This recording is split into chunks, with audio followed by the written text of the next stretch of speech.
করলা তিতা বলে অনেকেই মুখ ফিরিয়ে নেন, কিন্তু আজ আমি এমন একটি করলা ভাজা রেসিপি শেয়ার করব যেন করলা হেটাররাও করলার ফ্যান হয়ে যায়।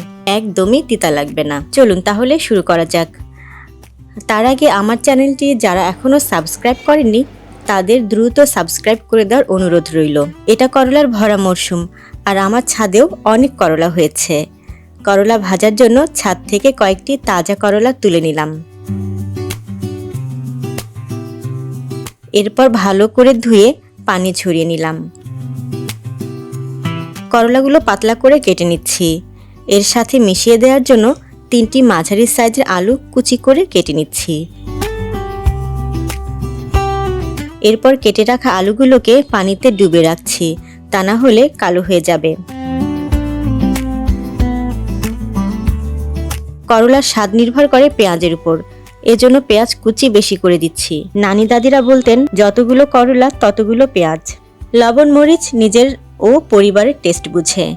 সাথে দিচ্ছি অল্প কিছু রসুন কুচি। হলুদ অপশনাল, ইচ্ছে হলে দেবেন অথবা স্কিপ করা যাবে।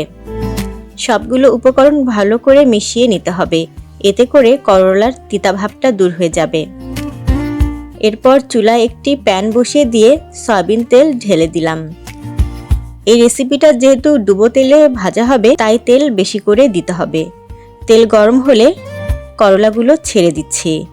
মাঝারি হিটে করলাগুলো ভেজে নিতে হবে।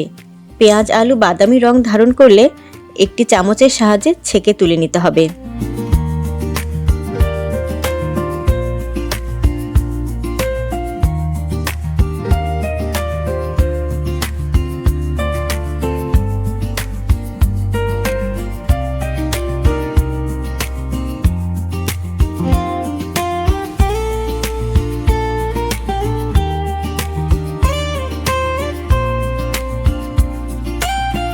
এই একই তেলে কয়েকটি শুকনো মরিচ ভেজে নিচ্ছি।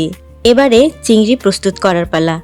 আমি এখানে ছোট সাইজের চিংড়ি নিয়েছি, আপনারা চাইলে বড় চিংড়ি টুকরো করে কেটে নিতে পারেন। সামান্য লবণ হলুদ মাখিয়ে করলা ভাজার তেলে ভেজে নিচ্ছি।